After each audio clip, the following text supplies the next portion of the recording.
बच्चों, कैसे हो आप लोग। Welcome back to my channel smart classes. Students, हम लोग इसमें जो है क्लास 10th की बारे में, जो भी क्लास 10th की मैथ्स की जो भी आपके चैप्टर्स है उसके बारे में स्टडी करेंगे। ओके, एनसीईआरटी की बुक होगी आपकी मैथ्स की, तो उसी से रिलेटेड सारे जो है आपके चैप्टर्स रहेंगे और सारे सॉल्यूशंस हम लोग सॉल्व करेंगे।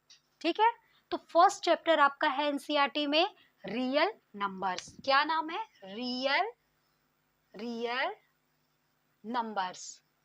मैम आपकी राइटिंग बहुत खराब है। कोई बात नहीं बेटा, आपकी अच्छी है ना। सही हो जाएगी। अच्छा ये बताइए, रियल नंबर, नंबर की जहाँ पे बेटा बात आती है तो वहां पे सबसे पहले हम लोग थोड़ा सा बेसिक में जाएंगे तो आता है नेचुरल नंबर। नेचुरल नंबर आता है, होल नंबर आता है, इसके बाद क्या आता है, प्राइम नंबर आता है, रैशनल नंबर आता है, इरेशनल नंबर आता है, इंटीजर्स आते हैं, ये सारी चीजें आती हैं। तो देखो, कोई भी चीज जानने से पहले जो है उसकी थोड़ी सी नॉलेज लेनी चाहिए कि जो ये सारे नंबर ये है क्या, इसका यूज है, इसीलिए मैं आपको बता रही हूँ। ठीक है, तो थोड़ा सा इसका जो यूज है हम देख लेंगे, थोड़ी सी बस 5 मिनट में थोड़ा सा रिवीजन कर लेंगे हम लोग उसको। ओके, तो देखो पहला क्या आता है, नेचुरल नंबर। तो every counting number is called natural number. Every counting, देखो जो नेचुरल नंबर होता है, नेचुरल नंबर, बेटा हैंड राइटिंग बहुत खराब है, हैंड राइटिंग पे मत जाना। ओके, तो नेचुरल नंबर क्या होता है, every counting number is called क्या, नेचुरल नंबर। यानी कि जो भी नंबर हम काउंट कर सकते हैं उसको क्या बोलते हैं, नेचुरल नंबर। एग्जाम्पल 1 2 3 4 5 और आगे जो भी आपकी, जो भी नंबर आप काउंट कर सकते हो, एक्स्ट्रा जो भी है वो आपके क्या हो जाएंगे, नेचुरल नंबर। ठीक है, तो बस ये याद रखना, नेचुरल नंबर क्या है। अब हिंदी में क्या उसको बोलते हैं, प्राकृतिक संख्या है। अब जो सीबीएसई बोर्ड के स्टूडेंट है उनके, यार प्राकृतिक क्या होती है, प्राकृतिक आपदा तो नहीं होगी? नहीं नहीं भैया, ये आपका नेचुरल नंबर को हिंदी में बोला जाता है प्राकृतिक संख्या है। ओके, क्या होता है, आगे चल के कॉम्पिटिशन वगैरह देते हो तो कहीं कहीं पे ये सारी चीजें जो है मिलती है, और ये सब इतना ज्यादा बेसिक है ना कि कभी कभी ये पूछ भी देता है। ठीक है, तो ये हो गया आपका नेचुरल नंबर। ओके, अब आपका आता है क्या, होल नंबर। होल नंबर क्या होता है भाई, होल नंबर होता है when zero is include in any natural number is called whole number. बस जो एग्जांपल है उसमें क्या है, जीरो इंक्लूड कर दो, 0 1 2 3 4। ओके, तो ये क्या हो गया तुम्हारा, होल नंबर। ओके, अब हम लोग बात करते हैं, अच्छा कंपोजिट नंबर भी एक देख लो। कंपोजिट नंबर क्या होता है, कंपोजिट नंबर और प्राइम नंबर। थोड़ा सा बस ये देखो, ये बहुत इंपॉर्टेंट है जो बता रही हूं मैं, कि कंपोजिट नंबर और प्राइम नंबर क्या होते हैं बेटा, ये जान लीजिए। पहले हम लोग बात करते हैं प्राइम नंबर की। तो प्राइम नंबर बेटा क्या होता है, प्राइम यानी ये बहुत स्पेशल अपने आप को ये समझता है, प्राइम है भाई, जैसे बहुत प्राइम मिनिस्टर टाइप अपने आप को समझता है, प्राइम हो गया। तो प्राइम नंबर क्या होता है, ये कहता है कि मेरे सिर्फ दो फैक्टर होने चाहिए, एक 1 होगा और एक मैं खुद, जैसे कि बहुत ईगोइस्ट टाइप का है कि मेरा जो है सिर्फ मैं ही रहूंगा मेरे साथ, और मेरा बस जो भी उसका सेक्रेटरी है बस वो रहेगा, बाकी कोई नहीं रहना चाहिए। ठीक है, प्राइम नंबर इतना इगोइस्ट होता है, ये समझो, अपने आप को बहुत प्राइम समझता है कि मैं बहुत जो हूँ सबसे अलग हूँ, मैं रहूंगा और मेरे साथ मेरी जो है सेक्रेटरी रहेगी बस। ठीक है, यानी सेक्रेटरी हो गया 1, और वो खुद नंबर हो गया। यानी कि प्राइम, जहां प्राइम आए बहुत कंफ्यूजन होता है बेटा, ये बात ध्यान रखना, प्राइम नंबर में बहुत कंफ्यूजन रहता है, बहुत लोग को क्या करते हैं, कंपोजिट नंबर को प्राइम नंबर बता देते हैं। तो ये चीजें गलती नहीं करनी है, और ये चीज ध्यान रखना है कि प्राइम नंबर क्या होता है। तो प्राइम नंबर क्या होता है कि a factor which is divisible by 1 and itself. ठीक है, या sorry, a number divisible by 1 and itself, ऐसा नंबर जो खुद से डिवाइड हो और 1 से डिवाइड हो। ठीक है, जैसे एग्जांपल ले लो प्राइम नंबर का, 2 3 5 7। देखो 2 का क्या होता है, ये 1 के टेबल में आता है और खुद के टेबल में आता है। देखो बच्चों वाली बात ये समझो तुम लोग, जो कि तुम्हारे दिमाग में चली जाए, कि जो 2 है वो 1 के टेबल से डिवाइड होगा, 1 के टेबल में आता है और खुद के टेबल में आता है, तो वो क्या हो गया, प्राइम नंबर। समझ में आया, टेबल में आने का मतलब क्या होता है, उससे डिविजिबल होता है, उससे डिवाइड होता है, तो उसका वो फैक्टर हो गया। समझ में आया, तो देखो ये अपने आप को कितना प्राइम समझता है, जो कहता है सेक्रेटरी क्या है, 1। ओके, और ये महाशय खुद अपने आप को वीआईपी समझते हैं, यानी कि ये प्राइम है भाई।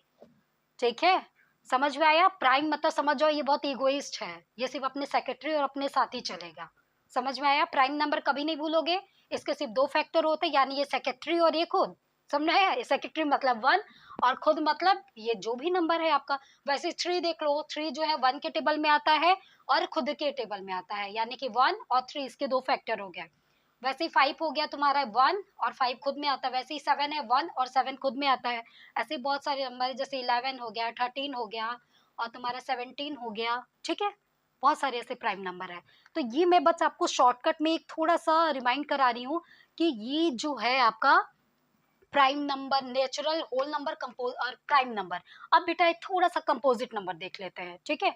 तो कंपोजिट नंबर क्या होता है कि जिसके 2 से ज्यादा फैक्टर हो, 2 से ज्यादा फैक्टर हो, वो क्या होता है? Composite number. एग्जाम्पल देख लो, एग्जाम्पल से आप समझ जाओगे। जैसे कि 4 हो गया, 6 हो गया। 4 देखो, अच्छा ये बताओ 4 जो है किसके किसके टेबल में आता है? 4 जो है किसमें? 1 के टेबल से डिवाइड हो जाएगा, 2 के टेबल से डिवाइड हो जाएगा और 4 खुद के टेबल से डिवाइड होगा। मोर देन 2 फैक्टर, ठीक है?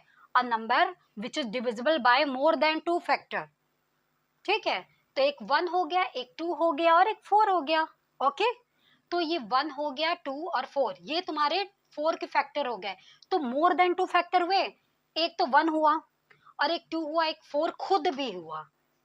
ठीक, समझ में आई बात? 3 फैक्टर हो गए ना, जब 3 फैक्टर हो गए तो भैया ये कंपोजिट नंबर है, प्राइम नंबर नहीं है। कंपोजिट नंबर हुआ ना, 2 से ज्यादा फैक्टर हो गए तो क्या हो जाएंगे? Composite number. आगे बात समझ में नहीं आई? फिर से देखो, अब 6 को अगर हम देख ले, देखो 6 को बताती हूँ। 1 के टेबल में 6 आता है, यस मैम। 2 के टेबल में 6 आता है, यस मैम, 2 3 जा 6, मुझे पता है बेटा। 3 के टेबल में 6 आता है, यस मैम, 3 2 जा 6। अब इसके बाद जो है 5 के टेबल में 6 नहीं आता है, 4 के टेबल में 6 नहीं आता है और सीधे 6 खुद के टेबल में आता है। अब काउंट करिए कितने फैक्टर हुए, 1 2 3 4, 4 फैक्टर हुए। तो मोर देन 2 फैक्टर, यानी कि क्या हो गया? Composite number. क्या हो गया? Composite number. समझ में आया? आ गया बेटा? तो सारी चीजें ये क्लियर हो गई नंबर। अब आपको हम बताएंगे थोड़ा सा इंटीजर और इसके बाद जो है रैशनल नंबर और इरेशनल नंबर, ठीक है? इरेज कर दो, ये तो आपको बेसिक नॉलेज है जो कि आपको पता है, ठीक है? थोड़ा सा हम लोग को जल्दी जल्दी टॉपिक पे भी आना है और ज्यादा इसको ये नहीं समझना अरे यार बहुत ज्यादा है इसमें, कुछ नहीं है बेटा, एकदम इजी है, कुछ भी आपको घबराने की जरूरत नहीं है इसमें, ठीक है? तो अब देखो क्या करते हैं, पहले इंटीजर के बारे में समझो। ये इंटीजर क्या होता है? जो इंटीजर्स है ये क्या होते हैं? बेटा हैंड राइटिंग पे मत जाइएगा, हैंड राइटिंग ऐसे ही खराब है, मैथ्स में क्वेश्चन पे ध्यान दो यार, हैंड राइटिंग पे नहीं, ठीक है? इंटीजर देख लिए।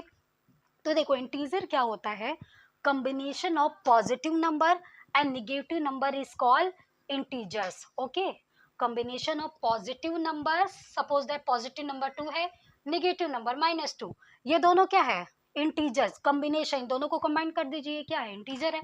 या सपोज दैट +2 -3 -7 -9 कुछ भी, तो +9, तो ये क्या हो गया? पॉजिटिव नंबर, नेगेटिव नंबर, इन लोग का को जो कॉम्बिनेशन है उसको क्या बोलेंगे? इंटीजर्स। समझ में आई बात? यस मैम, मुझे पता है बेटा तुम लोग बहुत इंटेलिजेंट हो। तो इंटीजर समझ में आ गया। अब हम आते हैं रैशनल नंबर पे, कि देखिए रैशनल नंबर क्या होते हैं। रैशनल नंबर, ठीक है? रैशनल नंबर बेटा ये बहुत इंपॉर्टेंट है, ये क्लास 9th में भी आप पढ़ चुके हो और इसका इसमें रिलेशन भी है आपका रैशनल नंबर में। ओके, तो देखो a number which is written in the form of p by q is called rational number. A number which is written in the form of p by q where q is not equal to 0। तो a number which is written in the form of p by q where q is not equal to 0 is called rational number। देखो कोई भी number ऐसा हो जिसे आप p by q के form में लिख सकते हो, ठीक है? और जो डिनोमिनेटर है p बाय q मतलब क्या? ये nr, ये dr हो गया। dr तो nr मतलब न्यूमरेटर डिवाइड डिनोमिनेटर, तो इसके फॉर्म में आप लिख सकते हो और डिनोमिनेटर 0 नहीं होना चाहिए, तो उसे क्या बोलते हैं? Rational number. एग्जाम्पल देखिए, जैसे 1/2, 3/5, 7 बाय जो भी 9 या कुछ भी ले लो। कहने का मतलब ये क्या हो गया तुम्हारा? p बाय q के फॉर्म में लिख दिए, तो ये तुम्हारा क्या हो गया? ये क्या हो गया तुम्हारा? ये हो गया तुम्हारा रैशनल नंबर। समझ में आई बात? यस मैम, आ गई? नहीं आई? आ गई होगी ना। बस ये बात है कि p बाय q के फॉर्म में लिख दिए, ये लिखा गया तो ये है। अच्छा ये बताओ दूसरी बात हम ये करते हैं कि तुम्हारा रैशनल नंबर, कहोगे कि मैम 0.24 रैशनल नंबर नहीं है। क्यों नहीं है? क्यों नहीं है? है ना। 0.24 को हम क्या लिख सकते हैं? हाँ बताइए। अगर ये इसको 24 बाय, अगर हम डेसिमल हटाते हैं तो 24 बाय 100 नहीं लिख सकते हैं। अरे 100 का मल्टीप्लाई ऊपर नीचे किए तो पॉइंट तो हट गया ना, 24 बाय 100 नहीं लिख सकते हैं। तो इसे भी हम क्या बोल सकते हैं कि ये भी रैशनल नंबर है। मीन्स अगर डेसिमल की भी ना, डेसिमल नंबर्स भी हैं तो वो भी आपके रैशनल नंबर होते हैं। और अगर मान लो कि सपोज करो कोई है -2/3, क्या ये रैशनल नंबर नहीं है? बिल्कुल है। हमें नेगेटिव से मतलब नहीं है कि नेगेटिव और पॉजिटिव है तो ही वो जो है होना चाहिए। पॉजिटिव नंबर है अगर पी बाय क्यू के फॉर्म में लिख सकते हैं तो वो भी आपका रैशनल नंबर होगा। अगर आपका -2/3 हो तो भी वो रैशनल नंबर है। अगर माइनस नहीं भी लगा है तो भी है। माइनस के साथ हो या माइनस के साथ ना हो, मतलब कि पॉजिटिव आपका नंबर हो, पी बाय क्यू के फॉर्म में लिख रहे हो या निगेटिव नंबर लिख रहे हो। जैसे कि 1/2 क्या हो गया? पॉजिटिव हो गया फ्रैक्शन, ठीक है। इसको लिखे। अब -2/2 निगेटिव फ्रैक्शन है, इसे लिख रहे हो तो ये दोनों ही आपका रैशनल नंबर कहा जाएगा। बिकॉज हमारी कंडीशन ये है कि इसे पी बाय क्यू के फॉर्म में लिखा जाना चाहिए, ठीक है। तो पी बाय क्यू के फॉर्म में लिख दिए भाई, तो ये आपका क्या हो गया सारा? Rational number. ओके। अब हम आते हैं इरेशनल नंबर पे, ठीक है। ये सारी चीजें तो देखो बेटा, सब कुछ आपके पास है, नोट्स भी होगा और आपको जो है क्वेश्चंस भी होंगे आपके पास। आप सिर्फ समझने के लिए ही वीडियोस देखते हो यूट्यूब पे, कि किसी की भी क्लासेस हो तो आप देख लो जो आपके माइंड में घुसे। तो उसके लिए क्या होता है, थोड़ा सा माइंड कंसंट्रेट करिए, ठीक है। और समझो किसकी बातें आपके दिमाग में ज्यादा घुस रही है, और ज्यादातर बेसिक चीजों से अपने आप को कनेक्ट करो। जितना अपने आप को बेसिक चीजों से कनेक्ट करोगे उतना ज्यादा आपके माइंड में सारी चीजें घुसेंगी, ठीक है। तो अब देखो इरेशनल नंबर की बात करते हैं। इरेशनल नंबर, इरेशनल नंबर की बात करें बेटा, देखिए नॉर्मल सी बात है, जो रैशनल नहीं होगा वो इरेशनल होगा। मीन्स अगर किसी नंबर को पी बाय क्यू के फॉर्म में नहीं लिखा जा सकता है तो उसे बोला जाता है क्या? इरेशनल नंबर, यानी पी बाय क्यू के फॉर्म में नहीं लिख सकते हैं। और देखो इसका एक ट्रिक होता है कि जितने भी रूट वाले नंबर होते हैं ज्यादातर ना, उसको बोल देते हैं कि ये इरेशनल नंबर है। जैसे √2 हो गया, √3 हो गया, √5 हो गया, ये सारी चीजें क्या होती हैं, और भी जितने रूट वाले वो क्या होगा? इरेशनल नंबर होगा। अब ये सारी चीजें आप जो है रेशनल नंबर के बारे में क्लास 9th में बेटा स्टडी कर चुके हो, ठीक है। तो प्रॉब्लम लेने की या दिमाग को टेंशन डालने की कोई जरूरत नहीं है, बहुत इजी है, बहुत अच्छे से कर लोगे। ओके। तो ये हो गया इरेशनल नंबर। अब हम आते हैं, ये सारा क्या था? टेलर। अब आते मेन पिक्चर, यानी कि अपने टॉपिक पे बेटा, जो कि क्या है? Real number. Real, real, real से कुछ समझ में आ रहा है? रियल वास्तविक संख्या है, मतलब रियल में हम झूठ नहीं बोल रहे। हाँ तो बात वही है, रियल नंबर, ठीक है। तो रियल नंबर पे हम आते हैं। तो रियल नंबर होता क्या है? मैं रियल नंबर याद था लेकिन भूल गए, कोई बात नहीं। देखो रियल नंबर मैंने क्या बताया, ये क्या होता है? खिचड़ी। रियल नंबर मतलब पता, खिचड़ी। कहोगे खिचड़ी मैम, रियल नंबर को हम खिचड़ी लिखेंगे एग्जाम में? नहीं बेटा, ये याद करने की ट्रिक है। यानी कि कोई भी नंबर हो जिसको, जो भी आपका जो है सपोज दैट फ्रैक्शन हो गए, ठीक है। आपका फ्रैक्शन हो गया, इंटीजर्स हो गए, या आपका जो भी है रैशनल नंबर, इरेशनल नंबर, कहने का मतलब है all rational number, irrational number, integers, fraction, decimal numbers, सबको कंबाइन कर दोगे ना तो उसी को बोलते हैं रियल नंबर, क्योंकि इन सब को आप जो है नंबर लाइन पे रिप्रेजेंट कर सकते हो। तो अगर आपसे पूछा जाएगा रियल नंबर क्या होता है, तो all numbers which is represented on the number line, ठीक है।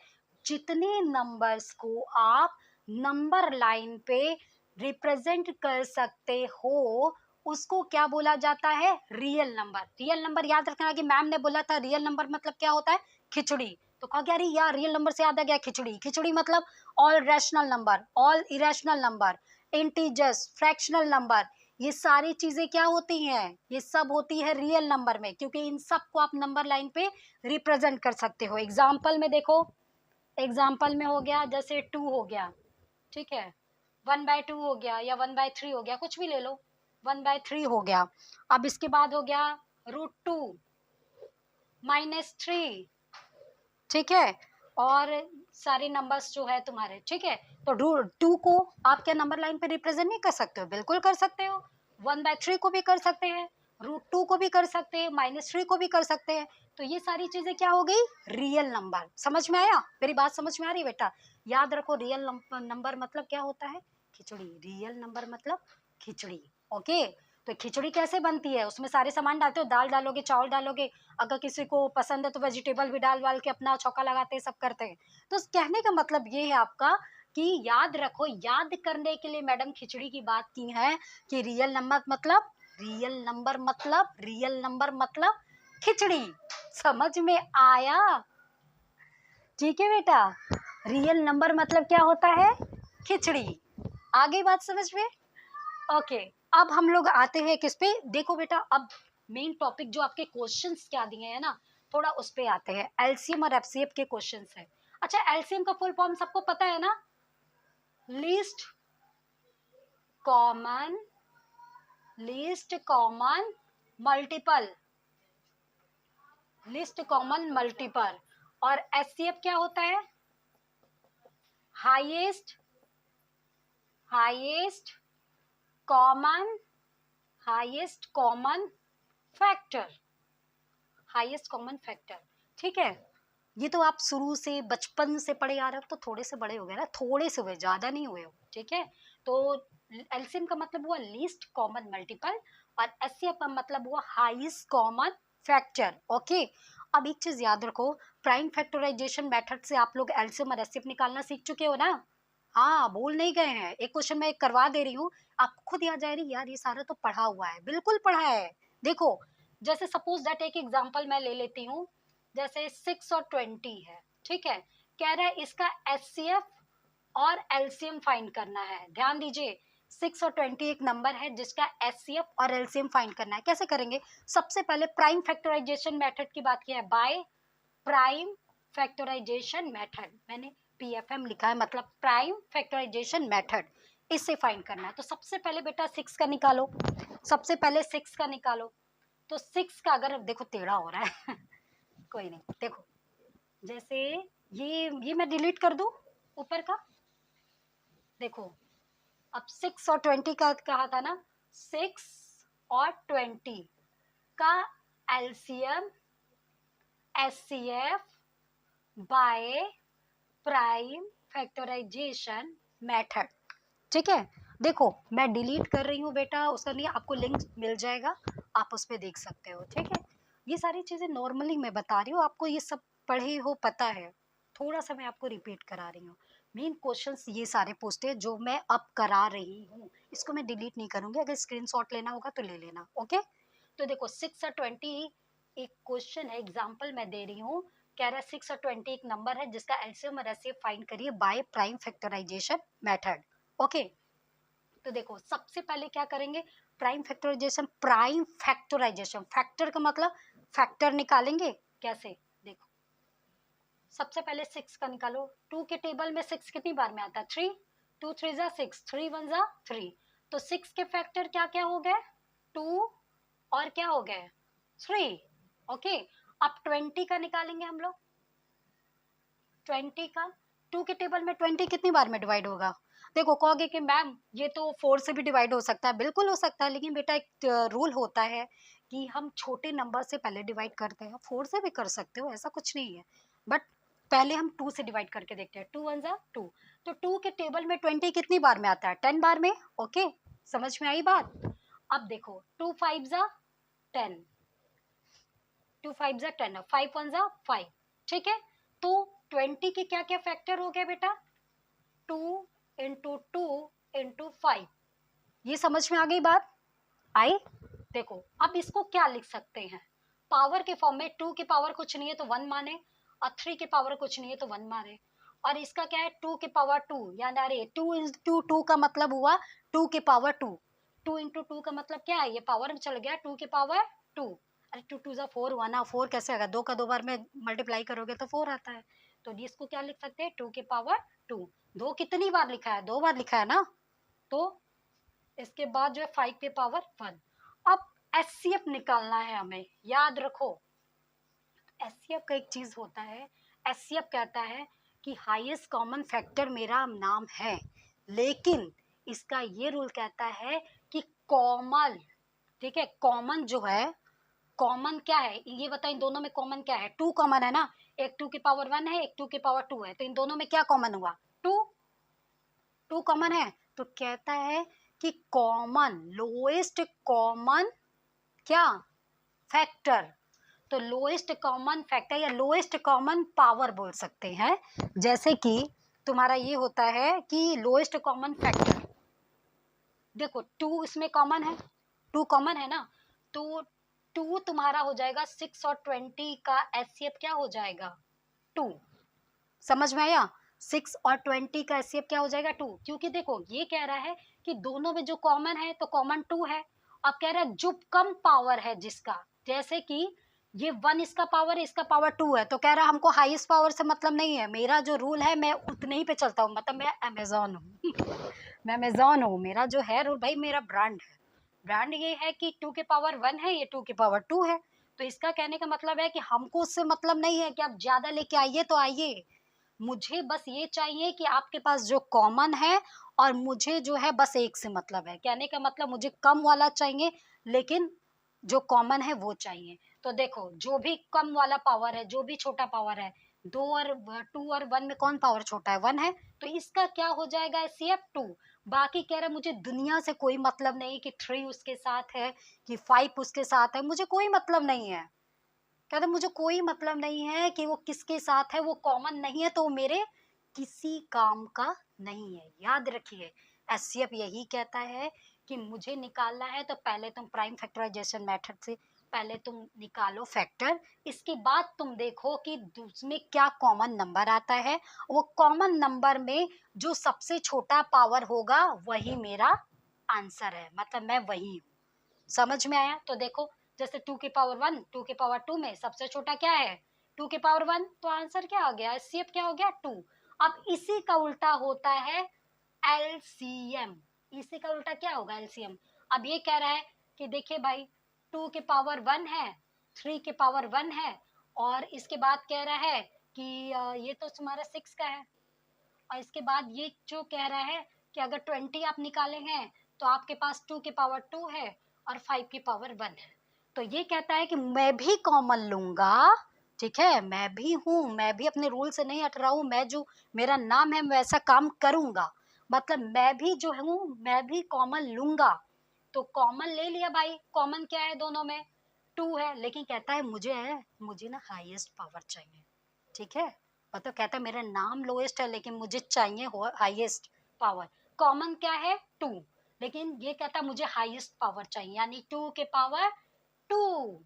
अब देखो 3 के पावर कहता है लेकिन मैं इतना गंदा नहीं हूं, मैं किसी को छोड़ूंगा नहीं, मैं सबको लेके चलूंगा, ठीक है, मैं सबको लेके चलूंगा। तो कहता है कोई बात नहीं भाई, 3 के पावर 1 आप भी आ जाओ, और 5 के पावर 1 आप भी आ जाओ, ये हम भी ट्रेन हो गई है, ये कहता है आ जाओ तुम सब आ जाओ मेरे साथ, मैं किसी को नहीं छोड़ूंगा। बस कहता है कि थोड़ा सा मुझे ये करो ना, मैं हाईएस्ट वाले को लेके चलूंगा, मैं लोएस्ट वाले को लेके नहीं चलूंगा, मेरा नाम से क्या होता है, ठीक है, बात समझ में आई। ये देखो बहुत अच्छा ट्रिक बता रही हूँ, कभी भूलोगे नहीं, बड़ी क्लास में चले जाओगे तब भी नहीं भूलोगे कि एलसीएफ जब निकालना रहता है तो याद रखना कि अगर तुम्हें सेलेक्ट करना होगा तो तुम कैसे करोगे, ये चीजें ध्यान रखना, ठीक। तो आप क्या करोगे, एलसीएम क्या कहता है कि हाईएस्ट क्या कॉमन पावर जो है नंबर, वो आपका हो जाएगा क्या, एलसीएम। तो देखो 2 के पावर 1 और 2 के पावर 2 में कौन कॉमन है, 2 कॉमन है, लेकिन हाईएस्ट पावर क्या है, 2 के पावर 2, और 3 के पावर 1 इंटू 5 के पावर 1। अब इसका मल्टीप्लाई करिए, 2 के पावर 2 का मतलब क्या हुआ, 4, 4 इंटू 3 इंटू 5, ठीक है, 4 3 जा 12, 12 5 जा 60, ठीक है, तो एलसीएम क्या हो गया, 60, यानी 6 और 20 का एलसीएम क्या हो गया, 60। बात समझ में आ रही है, एचसीएफ 6 और 20 का हो गया 2, और एलसीएम हो जाएगा 6 और 20 का, ये हो जाएगा 60। ओके, समझ में आया। तो बेटा ये आपका हो गया क्वेश्चन, ये आपके चैप्टर में है, इसीलिए मैंने एक एग्जांपल आपको कराया है कि अब इससे रिलेटेड कोई भी क्वेश्चन रहेगा बेटा तो आराम से आप कर लोगे, बिकॉज ऐसा कुछ नहीं है जो आप नहीं जानते हो। ठीक, अब इसके बाद हम लोग नेक्स्ट क्वेश्चन देखते हैं, नेक्स्ट क्वेश्चन देखते हैं। ठीक है, तो पहले ये सबको समझ में आ गया, अगर आपको स्क्रीनशॉट लेना है तो आप ले सकते हो। ठीक है,